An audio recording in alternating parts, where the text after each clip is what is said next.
Making friends with prepositions in relative clauses. Hello language learners.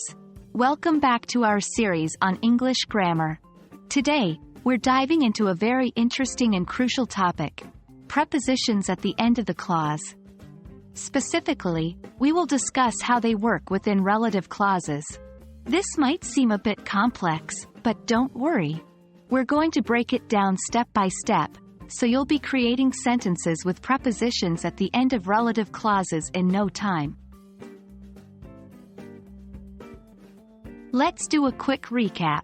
A relative clause is a type of dependent clause that acts like an adjective, giving us more information about a noun or a noun phrase. They often start with a relative pronoun like who, which, that, etc. For example, the movie, which we watched last night, was excellent. In this sentence, which we watched last night, is the relative clause. Prepositions are words like in, at, on, for, etc., that show a relationship between two words or phrases. When used in relative clauses, prepositions often come at the end of the clause. For instance, the man whom I was talking to is my professor.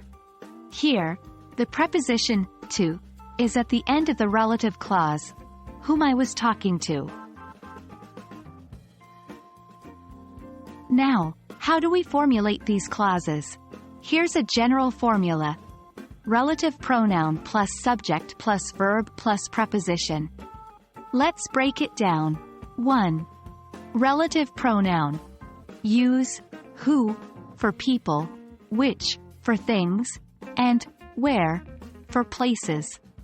Whom can also be used for people, especially in formal writing, but who is acceptable in everyday speech. 2. Subject.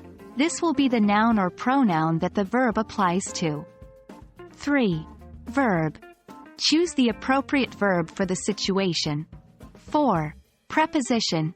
This is the word that will come at the end of your clause. An example using this formula might look like this: the park where I used to play has been renovated. Now that you've learned the basics, it's time for some practice. Try to create your own sentences with relative clauses ending with prepositions. It might be helpful to start with a simple sentence and then add a relative clause to it. For example, start with, I found a book. Add a relative clause, and it becomes, I found a book that I had been looking for. Great job, everyone! You've just learned how to formulate and use relative clauses with prepositions at the end. It's a key skill in English, especially in conversation, and will make your sentences sound much more natural. Remember, practice makes perfect. So, keep creating your own sentences and you'll be a pro in no time. See you in our next lesson.